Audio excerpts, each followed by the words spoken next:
Hi ನಮಸ್ಕಾರ ಎಲ್ರಿಗೂ. Welcome back to my channel. ಇವತ್ತಿನ ಈವ್ನಿಂಗ್ ಸ್ನ್ಯಾಕ್ಸ್ಗೆ ಸಿಂಪಲಾಗಿ ಹೆಲ್ತಿಯಾಗಿ ಸೋಯಾ ಚಂಕ್ಸ್ ಡ್ರೈ ಮಾಡೋಣ ಅಂತ ಅಂದ್ಕೊಂಡಿದ್ದೀನಿ.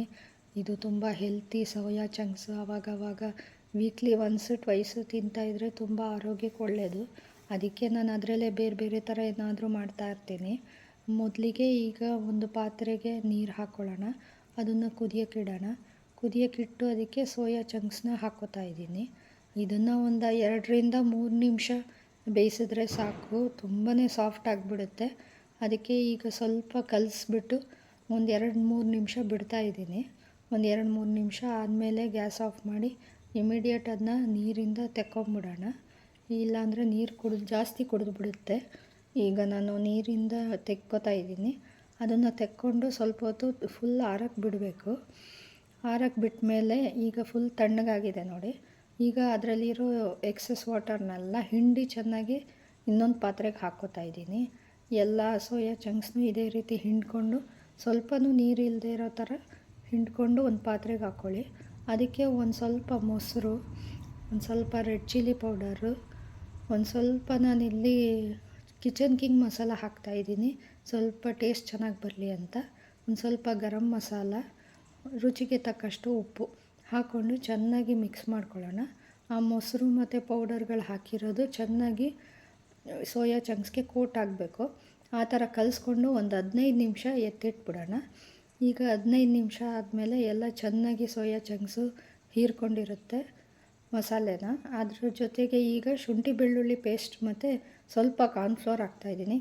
ಯಾಕೆ ಅಂದರೆ ಮೊಸರು ಹಾಕಿರ್ತೀವಲ್ಲ, ಅದರದ್ದು ಮಾಯ್ಶ್ಚರ್ ಇರುತ್ತೆ. ಕಾರ್ನ್ಫ್ಲೋರ್ ಹಾಕಿದ್ರೆ ಅದೆಲ್ಲ ಹೀರ್ಕೊಂಡು ಬಿಡಿಯಾಗುತ್ತೆ ಸೋಯಾ ಚಂಕ್ಸ್. ಅದನ್ನು ಈಗ ನಾನು ಒಂದು ಏರ್ ಫ್ರೈಯರಲ್ಲಿ ಎಣ್ಣೆ ಸ್ಪ್ರೇ ಮಾಡಿಕೊಂಡು ಇದನ್ನೆಲ್ಲ ಏರ್ ಫ್ರೈಯರ್ ಒಳಗೆ ಹಾಕ್ತಾಯಿದ್ದೀನಿ.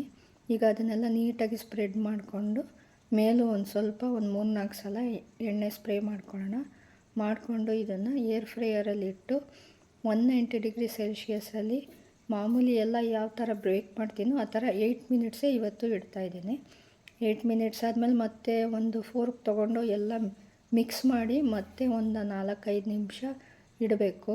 ಅದು ಎಷ್ಟು ಕ್ರಂಚಿ ಆಗುತ್ತೋ ಅಷ್ಟು ತಿನ್ನೋಕ್ಕೆ ಚೆನ್ನಾಗಿರುತ್ತೆ. ಅಷ್ಟರಲ್ಲಿ ಇದಕ್ಕೆ ಸ್ವಲ್ಪ ಏನೇನೋ ಮಿಕ್ಸ್ ಮಾಡೋಂಥದ್ದನ್ನೆಲ್ಲ ಕಟ್ ಮಾಡಿ ಇಟ್ಕೋತಾ ಇದ್ದೀನಿ.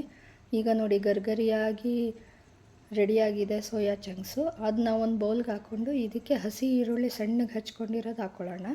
ಸ್ವಲ್ಪ ಟೊಮೆಟೊ, ಸ್ವಲ್ಪ ಕೊತ್ತಂಬರಿ ಸೊಪ್ಪು, ಒಂದು ಅರ್ಧ ಹೋಳು ನಿಂಬೆಹಣ್ಣು ಇಟ್ಕೊಳ್ಳೋಣ. ಅದ್ರ ಮೇಲೆ ಸ್ವಲ್ಪ ಚಾಟ್ ಮಸಾಲ ಉದುರಿಸ್ಕೊಂಡು ಚೆನ್ನಾಗಿ ಮಿಕ್ಸ್ ಮಾಡಿದ್ರೆ ಈಗ ಸೋಯಾ ಚಂಕ್ಸ್ ಡ್ರೈ ರೆಡಿಯಾಗಿರುತ್ತೆ. ಇದನ್ನು ಬಿಸಿಲೇ ತುಂಬ ಚೆನ್ನಾಗಿ ಮಿಕ್ಸ್ ಮಾಡಿಕೊಂಡ್ರೆ ತುಂಬಾ ಚೆನ್ನಾಗಿರುತ್ತೆ ತಿನ್ನೋಕ್ಕೆ. ಕ್ರಿಸ್ಪಿಯಾಗೂ ಇರುತ್ತೆ. ಸ್ವಲ್ಪ ಹೊತ್ತು ಆದಮೇಲೆ ಮೆತ್ತಗಾಗಿಬಿಡುತ್ತೆ. ಸೊ ನೀವು ಬಿಸಿಯಾಗಿರೋದನ್ನೇ ಟೇಸ್ಟ್ ಮಾಡಿ ನೋಡಿ. ನಾನೀಗ ನನ್ನ ಮಗನಿಗೆ ಟೆಸ್ಟ್ ಇರೋದ್ರಿಂದ ಓದ್ತಾ ಇದ್ದ, ಅದಕ್ಕೆ ಅವನಿಗೆ ಕೊಟ್ಟಿದ್ದೀನಿ. ಹೇಗಿದೆ ಅಂತ ತಿಂದ್ಬಿಟ್ಟು ಹೇಳ್ತಾನೆ. ನೋಡಿ ಸೂಪರಾಗಿದೆ ಅಂತ ಹೇಳ್ತಾ ಇದ್ದಾನೆ. ಅವನಿಗೆ ಇಷ್ಟ ಆಯಿತು.